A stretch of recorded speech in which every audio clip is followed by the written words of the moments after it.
નમસ્કાર દર્શક મિત્રો, આપ જોઈ રહ્યા છો દીવ 24/7 ન્યૂઝ। તો જોઈએ આજના મુખ્ય સમાચાર દીવથી અમારા સંવાદદાતા આહિર કાળુભાઈ સાથે। દીવના ખારવા સમાજ ખાતે આજ બપોર સાયબર સલામતી જાગૃતિ કાર્યક્રમનું આયોજન થયું। દીવ ખારવા સમાજના પટેલ સહિત આગેવાનો તથા સમાજના ભાઈઓ અને બહેનો ઉપસ્થિત રહ્યા। કેન્દ્ર શાસિત પ્રદેશ દીવમાં પોલીસ નાગરિકોને ઓનલાઈન છેતરપિંડી, સાયબર ગુનાના વધતા જોખમો અને છેતરપિંડી ભર્યા પ્રવૃત્તિઓ દ્વારા નાણાકીય નુકસાન અને વ્યક્તિગત સલામતીના જોખમો વિશે માર્ગદર્શન આપવા માટે સાયબર જાગૃતિ કાર્યક્રમ આયોજિત કર્યો। આ પહેલ દીવના પોલીસ અધિક્ષક અને દીવના એસડીપીઓના નેતૃત્વ હેઠળ દીવ પોલીસ સ્ટેશન અને કોસ્ટલ પોલીસ સ્ટેશન વણાકબારા અને દીવ પોલીસ વિભાગની સાયબર ટીમના સક્રિય સંકલન અને સમર્થન સાથે શરૂ યોજાયો। આજરોજ આ કાર્યક્રમ દીવના ફિરંગીવાડા ખારવા સમાજ હોલ ખાતે આયોજિત થયો। દીવ ખાતે વધુ પડતા લોકો સીમેન એટલે કે શિપમાં સર્વિસ કરતા હોય છે અને મહિલાઓ દ્વારા લેવડ દેવડ કરવામાં આવતી હોય છે। ત્યારે આજે આ કાર્યક્રમમાં ખાસ કરીને મહિલાઓએ ઉપરોક્ત જાગૃતિ કાર્યક્રમોમાં ભાગ લીધો હતો। આ કાર્યક્રમોમાં લોકોને સાયબર ક્રાઇમના નવીનતમ વલણો, છેતરપિંડી કરનારના દ્વારા ઉપયોગમાં લેવાતી પદ્ધતિઓ અને ડિજિટલ વિશ્વમાં સલામત રહેવા માટે સાવચેતીના પગલાં વિશે માર્ગદર્શન આપવામાં આવ્યું। દીવ પોલીસ તમામ નાગરિકોને આ જાગૃતિ કાર્યક્રમોમાં સક્રિયપણે ભાગ લેવા, સાયબર સલામતી વિશે જ્ઞાન મેળવવા અને તેમના પરિવારો, મિત્રો અને સમુદાયોમાં સંદેશ ફેલાવવામાં અપીલ કરે છે। સાથે મળીને આપણે દરેક માટે એક સુરક્ષિત અને વધુ સુરક્ષિત સાયબર વાતાવરણમાં બનાવી શકીએ છીએ તેવી અપીલ કરી પોલીસ દ્વારા કરવામાં આવી હતી। દીવ 24/7 ન્યૂઝને લાઇક કરો, શેર કરો અને સબસ્ક્રાઇબ કરો।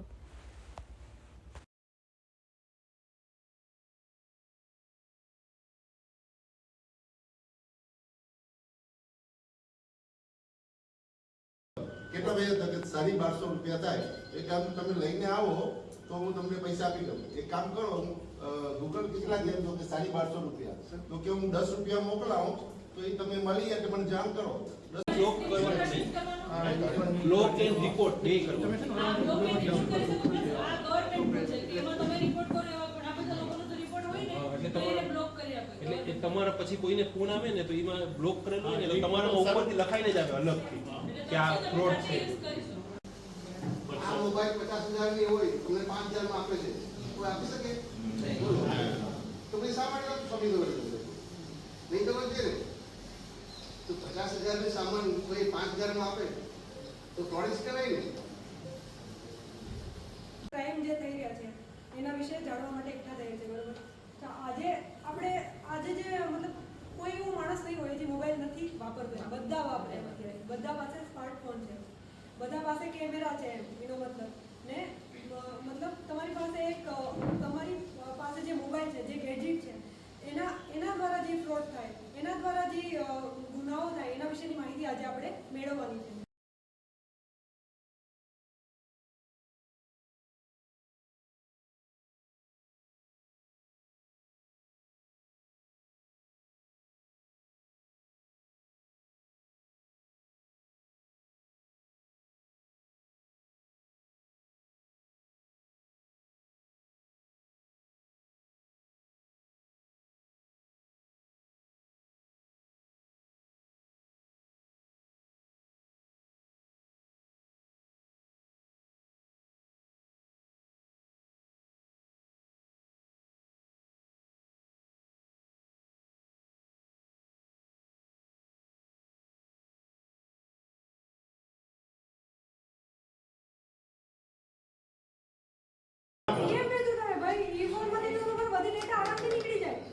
ફોટો વાયરલ્સ ને એની બધી જે પ્રોબ્લેમ આવે એના કારણે આવે કેમ કે તમે બેન વસંત 300 માં તમારો મોબાઈલ જૂનો વેચી દો।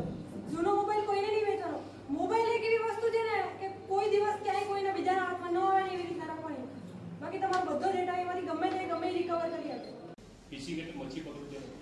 ફિશિંગ હોમવર્ક લખવું, ક્રિકેટ રમવું કે ઈ બુક વાંચવું?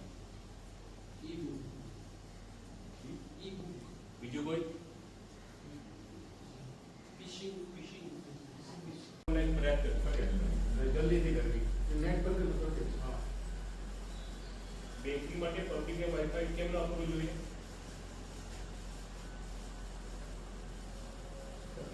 એ સુરક્ષિત છે અને ડેટા આપણા ચોરી કરી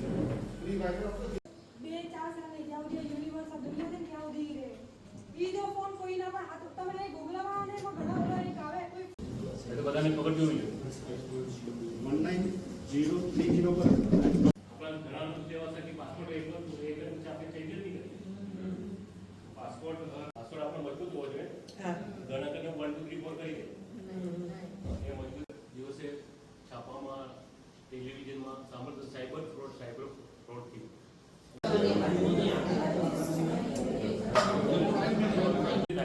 તમે જાઓ સાયબર ફ્રોડ શું છે?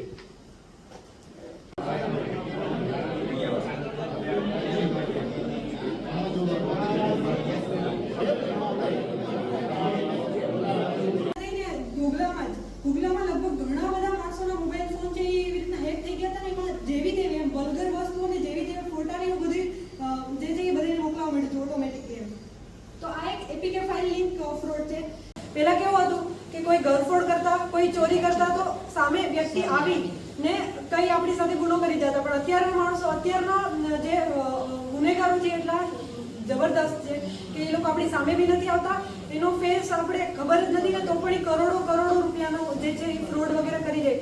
કોઈ માણસની આખી જિંદગી છે તમે કામ કરો તો શા માટે કરો એમ, તો જેથી કરીને તમે આગળની જિંદગી તેની સારી જીવી શકો એમ. તો એ 1 સેકન્ડમાં કે 1 મિનિટમાં તમારી આખી જે જમા પૂંજી છે એને લઈ જાય તો અલ્ટિમેટલી તો તમારું શું કહેવાય હત્યા જ કરે એમ. પાછળ આવી જ ન શકો. ક્યાંય ક્રિપ્ટો વિપ્ટોમાં ગમે ત્યાં ઇન્વેસ્ટ કરી લઈ તો શું કરવાનું? હવે જે માણસ તમે પકડો એનું પણ તમે શું કરી લેવાનું?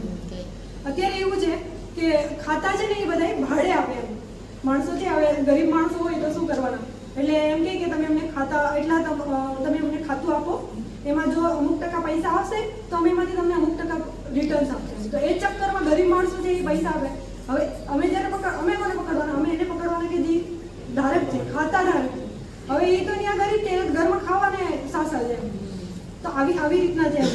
એવું ક્રાઇમ તો છે નહીં કે સામે માણસ ઉભો ને તમે એને પકડી લો. આ એવું ક્રાઇમ છે કે જેમાં તમે માણસને ગોતતા કદાચ બની શકે કે તમને મળે પણ બધા એક અલગ પડદાની પાછળ છપાયેલા છે. પછી છે જોબ ફ્રોડ. અત્યારે એમ કહેવાય સૌથી ખરાબ વસ્તુ છે બેરોજગારી, એવું મને લાગે. કેમ કે એક ટાઈમ પછી તો તમે કમાતા ન હોય તો કંઈક અલગ પ્રકારનું પ્રેશર તમે અનુભવો હોય ને એના કારણે આ લોકોને જે એક ચાન્સ દેખાય કે હા ભાઈ અમે કંઈ કમાઈ શકીએ. તો અમારી પાસે એવા ઘણા ફ્રોડ્સ વગેરે છે કે જેમાં એક ઉદાહરણ તરીકે એક ફ્રોડ એવો હતો કે જેમાં એ મતલબ ભાઈએ છે કે સાયન્સ બરાબર કર્યું હતું તો એણે એરપોર્ટમાં અપ્લાય કર્યું હતું. તો એરપોર્ટમાં એ લોકોએ ખોટી આખી એરલાઇન્સની આખી ખોટી સાઇટ બનાવી, એર ઇન્ડિયાની આખી પેલી બનાવી ને એમાં એણે એની બધી ઇન્ફોર્મેશન માંગી એમ ને પછી રૂપિયા માંગવાનું શરૂ કર્યું. એને કંઈક 18-19 હજાર રૂપિયા તો નાખી દીધા હતા. પછી એને લાગ્યું એટલે આવ્યો અમારી પાસે. મતલબ કોઈ તમને જોબ દેતું હોય તો ચલો ને હમણાં જે ભરતી વગેરે થાય